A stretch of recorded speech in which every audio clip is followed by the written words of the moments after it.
क्या आपने कभी महसूस किया है कि आपके सपने बहुत बड़े हैं लेकिन एक्शन बहुत छोटा? आप करोड़पति बनना चाहते हैं, फिट बॉडी चाहते हैं, सक्सेसफुल करियर चाहते हैं, अपने पेरेंट्स को प्राउड फील कराना चाहते हैं, लेकिन जब काम शुरू करने का समय आता है तो आपका माइंड धीरे से कहता है कल से शुरू करेंगे। फिर वही कल अगले कल में बदल जाता है। धीरे धीरे हफ्ते, महीने और कभी कभी साल भी निकल जाते हैं।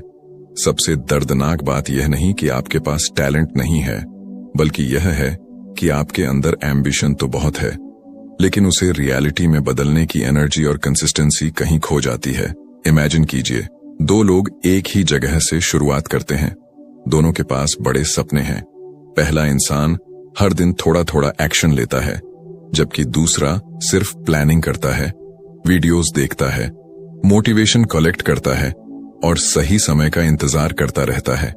कुछ साल बाद पहला इंसान सक्सेस एंजॉय कर रहा होता है और दूसरा अब भी यही सोच रहा होता है कि आखिर उसकी लाइफ क्यों नहीं बदल रही।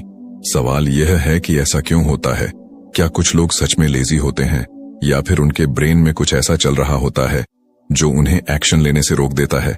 अगर आपके साथ भी ऐसा होता है कि आप अपने गोल्स के बारे में बहुत सोचते हैं लेकिन शुरुआत नहीं कर पाते या शुरुआत करके बीच में छोड़ देते हैं, तो ये वीडियो आपके लिए है। आज हम समझेंगे कि लेजी बट एम्बिशियस लोगों की साइकोलॉजी क्या होती है, हमारा ब्रेन प्रोक्रेस्टिनेशन क्यों करता है, कंफर्ट जोन हमें कैसे कंट्रोल करता है, फियर ऑफ फेलियर और फियर ऑफ सक्सेस किस तरह हमें इनविजिबल चेन्स में बांध देते हैं, और सबसे जरूरी, कैसे छोटे छोटे डेली एक्शंस आपकी पूरी आइडेंटिटी बदल सकते हैं। यह सिर्फ एक बुक समरी नहीं है, बल्कि आपके माइंड का एक डीप मिरर है जिसमें शायद आपको अपनी ही कहानी दिखाई दे। इसलिए इस वीडियो को आखिर तक जरूर देखिए, क्योंकि अंत में आपको ऐसे प्रैक्टिकल आइडियाज मिलेंगे जिन्हें अप्लाई करके आप सिर्फ मोटिवेशन नहीं बल्कि रियल एक्शन लेना शुरू कर सकते हैं। अगर आपको self growth, psychology, success mindset और पावरफुल बुक समरीज पसंद है तो अभी बुकपीडिया चैनल को सब्सक्राइब कीजिए, वीडियो को लाइक कीजिए और कमेंट में लिखिए आई विल स्टार्ट टुडे। हो सकता है यही एक फैसला आपकी लाइफ की डायरेक्शन हमेशा के लिए बदल दे। Chapter 1, why do you have big dreams but take no action. जरा अपनी आंखें बंद करके इमेजिन कीजिए, रात के 11 बजे हैं, आप अपने बेड पर लेटे हुए हैं और अपने फ्यूचर के बारे में सोच रहे हैं। आप खुद को फाइनेंशियल फ्रीडम हासिल करते हुए देखते हैं। आप एक healthy body, successful career, better lifestyle और अपने फैमिली को प्राउड फील कराते हुए इमेजिन करते हैं। उस समय आपको पूरा विश्वास होता है कि कल से आपकी लाइफ बदल जाएगी। आप जल्दी उठेंगे, एक्सरसाइज करेंगे, डीप वर्क करेंगे, फोन कम चलाएंगे और अपने गोल्स पर फोकस करेंगे। लेकिन फिर सुबह होती है, अलार्म बजता है, आप अलार्म बंद करते हैं और खुद से कहते हैं बस 5 मिनट और। यही 5 मिनट आधे घंटे में बदल जाते हैं। फिर पूरा दिन वैसे ही निकल जाता है जैसा कल निकला था। रात को फिर वही प्रॉमिस और अगली सुबह फिर वही रिजल्ट। अगर यह कहानी आपको अपनी लग रही है तो आप अकेले नहीं हैं। दुनिया में करोड़ों लोग इसी साइकिल में फंसे हुए हैं। सबसे दिलचस्प बात यह है कि ऐसे लोग ड्रीमलेस नहीं होते। उनके पास बड़े गोल्स होते हैं, उनके पास इंटेलिजेंस भी होती है, उन्हें पता भी होता है कि क्या करना चाहिए, फिर भी वे एक्शन नहीं लेते। आखिर क्यों? क्या वे सच में लेजी हैं? साइकोलॉजी कहती है कि ज्यादातर मामलों में जवाब नहीं है। असली प्रॉब्लम लेजीनेस नहीं बल्कि ब्रेन का कॉन्फ्लिक्ट है। आपका ब्रेन दो चीजों के बीच हमेशा फाइट करता रहता है। एक तरफ आपका फ्यूचर सेल्फ है जो सक्सेस चाहता है, दूसरी तरफ आपका प्रेजेंट सेल्फ है जो कंफर्ट चाहता है। फ्यूचर सेल्फ कहता है आज मेहनत करो ताकि कल बेहतर हो, लेकिन प्रेजेंट सेल्फ कहता है आज आराम कर लो, कल देखेंगे। और क्योंकि हमारा ब्रेन तुरंत मिलने वाले कंफर्ट को फ्यूचर रिवॉर्ड से ज्यादा वैल्यू देता है, इसलिए हम बार बार आसान रास्ता चुन लेते हैं। यही वजह है कि सोशल मीडिया स्क्रॉल करना आसान लगता है लेकिन बुक पढ़ना मुश्किल, सीरीज देखना आसान लगता है लेकिन स्किल सीखना मुश्किल, बेड पर लेटना आसान लगता है लेकिन मॉर्निंग रन पर जाना कठिन लगता है। धीरे धीरे यह चॉइस हमारी हैबिट बन जाती है। फिर हम खुद को लेबल देना शुरू कर देते हैं, मैं बहुत लेजी हूं। लेकिन सच्चाई यह है कि कोई भी इंसान लेजी पैदा नहीं होता। हमारा ब्रेन सिर्फ वही रिपीट करता है जिससे उसे इंस्टेंट प्लेजर मिलता है। अगर हर दिन बिना मेहनत के एंटरटेनमेंट मिल रहा है तो ब्रेन उसी डायरेक्शन में भागेगा। यही कारण है कि एम्बिशियस लोग भी कभी कभी सबसे ज्यादा प्रोक्रेस्टिनेट करते हैं, क्योंकि उनके ड्रीम्स इतने बड़े होते हैं कि उनका ब्रेन उन्हें देखकर प्रेशर महसूस करता है। फिर वह उस प्रेशर से बचने के लिए इजी एक्टिविटीज की तरफ भाग जाता है। यही वह इनविजिबल ट्रैप है जिसमें लाखों लोग फंसे हुए हैं। लेकिन अच्छी बात यह है कि जिस ब्रेन ने यह पैटर्न बनाया है, वही ब्रेन इसे बदल भी सकता है। सवाल सिर्फ इतना है कि उसे सही तरीके से ट्रेन कैसे किया जाए। और यही वह राज है जो अगले चैप्टर में धीरे धीरे सामने आने वाला है। चैप्टर 2, लेजी और जस्ट मेंटली टायर्ड। अब एक सवाल खुद से पूछिए, क्या आप सच में लेजी हैं या आपका माइंड सिर्फ थक चुका है? क्योंकि इन दोनों में बहुत बड़ा फर्क है। इमेजिन कीजिए कि आपका मोबाइल फोन पूरे दिन लगातार एप्स चलाता रहे, वीडियोस प्ले करे, गेम्स खेले, इंटरनेट यूज करे और उसे चार्ज ही न किया जाए। कुछ घंटों बाद क्या होगा? फोन स्लो हो जाएगा, बैटरी जल्दी खत्म होगी और आखिर में वह हैंग भी करने लगेगा। बिल्कुल यही चीज हमारे ब्रेन के साथ भी होती है। फर्क सिर्फ इतना है कि फोन की बैटरी दिखाई देती है, लेकिन मेंटल एनर्जी दिखाई नहीं देती। आज की दुनिया में हमारा ब्रेन पहले से कहीं ज्यादा काम कर रहा है। सुबह उठते ही notifications, social media, news, emails, messages और लगातार बदलती इंफॉर्मेशन हमारे दिमाग पर हमला करना शुरू कर देती है। हमारा ब्रेन बिना रुके डिसीजन लेता रहता है। क्या देखना है, क्या रिप्लाई करना है, क्या इग्नोर करना है, क्या खरीदना है और क्या नहीं। धीरे धीरे हमारी मेंटल एनर्जी खत्म होने लगती है। जब शाम तक किसी इंपॉर्टेंट टास्क पर काम करने का समय आता है, तब ब्रेन कहता है, आज नहीं, कल करेंगे। हमें लगता है कि हम लेजी हैं, लेकिन कई बार सच्चाई सिर्फ इतनी होती है कि हमारा ब्रेन डिसीजन फैटिग का शिकार हो चुका होता है। यही कारण है कि कई लोग ऑफिस में पूरे दिन बिजी रहते हैं, लेकिन अपने पर्सनल गोल्स पर काम नहीं कर पाते। उनके पास टाइम होता है, लेकिन एनर्जी नहीं बचती। दूसरी तरफ आपने शायद ऐसे लोगों को भी देखा होगा जो घंटों सोशल मीडिया स्क्रॉल कर सकते हैं, पूरी वेब सीरीज फिनिश कर सकते हैं, लेकिन सिर्फ 10 मिनट बुक नहीं पढ़ पाते।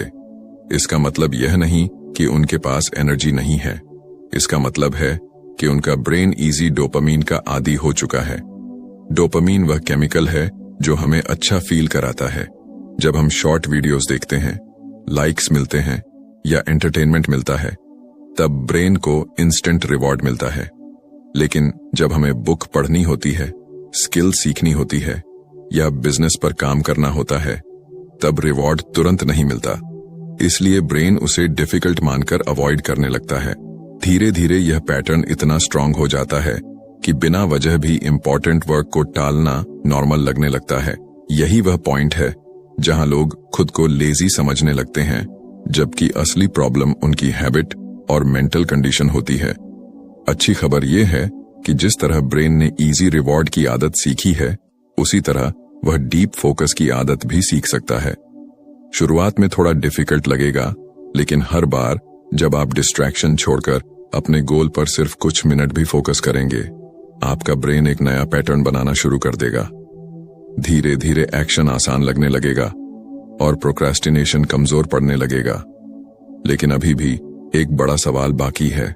अगर हमारा ब्रेन जानता है कि एक्शन लेना हमारे फ्यूचर के लिए अच्छा है, तो फिर वह बार बार हमें रोकता क्यों है? इसका जवाब सिर्फ मेंटल एनर्जी में नहीं, बल्कि एक गहरे साइकोलॉजिकल फियर में छिपा है, जिसे समझे बिना इस पूरी पहेली का हल कभी नहीं मिलेगा। Chapter 3, the hidden psychology of procrastination. मान लीजिए आपको आज एक बहुत इंपॉर्टेंट काम पूरा करना है। आप लैपटॉप खोलते हैं, टेबल पर बैठते हैं और सोचते हैं कि अब पूरे फोकस के साथ काम शुरू करेंगे। लेकिन तभी आपका हाथ बिना सोचे समझे फोन की तरफ बढ़ जाता है। आप सिर्फ एक नोटिफिकेशन देखने के लिए फोन अनलॉक करते हैं, फिर एक वीडियो, उसके बाद दूसरा वीडियो, फिर सोशल मीडिया, फिर मैसेजेस, और देखते ही देखते 1 घंटा गुजर जाता है। आखिर में आपको गिल्ट फील होता है और आप खुद से कहते हैं, मेरे अंदर बहुत लेजीनेस है। लेकिन सच्चाई इससे कहीं अलग है। इसे साइकोलॉजी में प्रोक्रेस्टिनेशन कहा जाता है, और यह सिर्फ टाइम वेस्ट करने की आदत नहीं, बल्कि इमोशन मैनेजमेंट की प्रॉब्लम है। ज्यादातर लोग सोचते हैं कि वे काम इसलिए टालते हैं क्योंकि उनमें डिसिप्लिन नहीं है, लेकिन रिसर्च यह बताती है कि इंसान अक्सर उस काम को टालता है जिससे उसे स्ट्रेस, फियर, प्रेशर या अनसर्टेनिटी महसूस होती है। यानी हमारा ब्रेन काम से नहीं भागता, बल्कि उस काम से जुड़ी फीलिंग से भागता है। इमेजिन कीजिए कि आपको एक नया बिजनेस शुरू करना है। आपका ब्रेन तुरंत कई सवाल पूछना शुरू कर देता है। अगर मैं फेल हो गया तो? अगर लोग हंसे तो? अगर मेरी मेहनत बेकार चली गई तो? ये सवाल इतने पावरफुल होते हैं कि ब्रेन खुद को प्रोटेक्ट करने के लिए आसान रास्ता चुन लेता है। फिर वह कहता है, पहले थोड़ा रिलैक्स कर लेते हैं। यही रिलैक्स धीरे धीरे घंटों में बदल जाता है। यही वजह है कि प्रोक्रेस्टिनेशन हमेशा लॉजिकल नहीं होती, इमोशनल होती है। एक और इंटरेस्टिंग बात यह है कि हमारा ब्रेन बड़े गोल से भी डर जाता है। अगर आपका गोल बहुत बड़ा है, जैसे 1 साल में बिजनेस बनाना, नई लैंग्वेज सीखना या फिट बॉडी बनाना, तो ब्रेन उसे एक पहाड़ की तरह देखता है। उसे लगता है कि यह बहुत मुश्किल है, इसलिए वह शुरुआत ही नहीं करना चाहता। लेकिन अगर वही गोल छोटे स्टेप्स में बांट दिया जाए, जैसे आज सिर्फ 10 मिनट पढ़ना, सिर्फ 5 मिनट एक्सरसाइज करना या सिर्फ 1 पेज लिखना, तो ब्रेन उसे एक्सेप्ट करना शुरू कर देता है, क्योंकि अब उसे खतरा नहीं लगता। यही कारण है कि सक्सेसफुल लोग मोटिवेशन का इंतजार नहीं करते, वे सिर्फ पहला छोटा स्टेप लेते हैं। एक और साइकोलॉजिकल ट्रैप है जिसे लोग समझ नहीं पाते। जब हम किसी काम को टालते हैं तो कुछ समय के लिए हमें राहत महसूस होती है। ब्रेन इस राहत को रिवॉर्ड समझ लेता है। फिर अगली बार जब वही सिचुएशन आती है, ब्रेन फिर वही पैटर्न रिपीट करता है। धीरे धीरे प्रोक्रेस्टिनेशन एक हैबिट बन जाती है। इसलिए हर बार काम टालना सिर्फ आज का नुकसान नहीं करता, बल्कि आपके ब्रेन को यही सिखाता है कि डिफिकल्ट सिचुएशन से भागना ही सही तरीका है। लेकिन अच्छी खबर यह है कि ब्रेन हमेशा सीखता रहता है। जिस तरह उसने प्रोक्रेस्टिनेशन सीखी है, उसी तरह एक्शन भी सीख सकता है। जब आप बिना मूड का इंतजार किए सिर्फ पहला छोटा एक्शन लेते हैं, तब ब्रेन को एक नया सिग्नल मिलता है कि डर के बावजूद आगे बढ़ा जा सकता है। यही छोटी जीतें धीरे धीरे कॉन्फिडेंस बनाती हैं, और कॉन्फिडेंस से कंसिस्टेंसी पैदा होती है। लेकिन अभी भी एक बहुत बड़ा साइकोलॉजिकल बैरियर बाकी है। कई बार हम काम इसलिए नहीं टालते क्योंकि वह मुश्किल है, बल्कि इसलिए क्योंकि हमें अपने ही फ्यूचर से डर लगता है। यही फियर ऑफ फेलियर और फियर ऑफ सक्सेस का रहस्य है, जिसे समझे बिना एम्बिशियस लोगों की साइकोलॉजी कभी पूरी तरह समझ नहीं आ सकती। Chapter 4, fear of failure and fear of success. सोचिए, अगर मैं आपसे कहूं कि कई लोग इसलिए एक्शन नहीं लेते क्योंकि उन्हें फेलियर से नहीं, बल्कि सक्सेस से भी डर लगता है, तो शायद आपको यह बात अजीब लगे। लेकिन यही ह्यूमन साइकोलॉजी का सबसे अनदेखा सच है। इमेजिन कीजिए कि एक स्टूडेंट पूरे साल एग्जाम की तैयारी करने की प्लानिंग करता है, लेकिन पढ़ाई शुरू ही नहीं करता। बाहर से देखने पर लगता है कि वह लेजी है, लेकिन उसके माइंड के अंदर एक अलग कहानी चल रही होती है। वह सोचता है, अगर मैंने पूरी मेहनत की और फिर भी फेल हो गया तो क्या होगा। इसलिए उसका ब्रेन उसे मेहनत करने से रोक देता है, क्योंकि अगर उसने पूरी कोशिश ही नहीं की तो वह अपनी हार का कारण मैंने पढ़ाई नहीं की बता सकता है। इससे उसका ईगो बच जाता है। इसे साइकोलॉजी में सेल्फ हैंडीकैपिंग कहा जाता है, यानी इंसान कभी कभी खुद ही अपने रास्ते में रुकावट खड़ी कर देता है ताकि फेलियर की चोट कम महसूस हो। लेकिन कहानी यहीं खत्म नहीं होती। कुछ लोग सक्सेस से भी डरते हैं। सुनने में यह अजीब लगता है, लेकिन जरा सोचिए, अगर आप अचानक बहुत सक्सेसफुल हो गए तो आपकी रिस्पॉन्सिबिलिटी बढ़ जाएगी। लोग आपसे बड़ी एक्सपेक्टेशंस रखेंगे।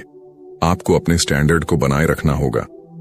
कई लोगों के लिए यह प्रेशर इतना बड़ा लगता है कि उनका ब्रेन सक्सेस को भी रिस्क की तरह देखने लगता है। इसीलिए वे आखिरी मोमेंट पर काम टाल देते हैं, मौके छोड़ देते हैं या बिना वजह मिस्टेक कर बैठते हैं। बाहर से यह लेजीनेस दिखाई देती है, लेकिन अंदर यह फियर काम कर रहा होता है। यही कारण है कि कई टैलेंटेड लोग अपनी पूरी पोटेंशियल तक कभी नहीं पहुंच पाते। उनका सबसे बड़ा दुश्मन कोई दूसरा इंसान नहीं, बल्कि उनका अपना माइंड होता है। अब एक और बात समझिए, हमारा ब्रेन हमेशा हमें सेफ रखना चाहता है। उसके लिए सबसे सेफ जगह होती है हमारी कंफर्ट जोन। यहाँ कोई रिस्क नहीं, कोई जजमेंट नहीं और कोई फेलियर नहीं। लेकिन यही कंफर्ट जोन धीरे धीरे एक इनविजिबल प्रिजन बन जाती है। हर दिन जब आप किसी अपॉर्चुनिटी को सिर्फ डर की वजह से छोड़ देते हैं, आपका ब्रेन यह सीखता है कि डर से भागना सही है, फिर अगली बार वह और जल्दी डर पैदा करता है।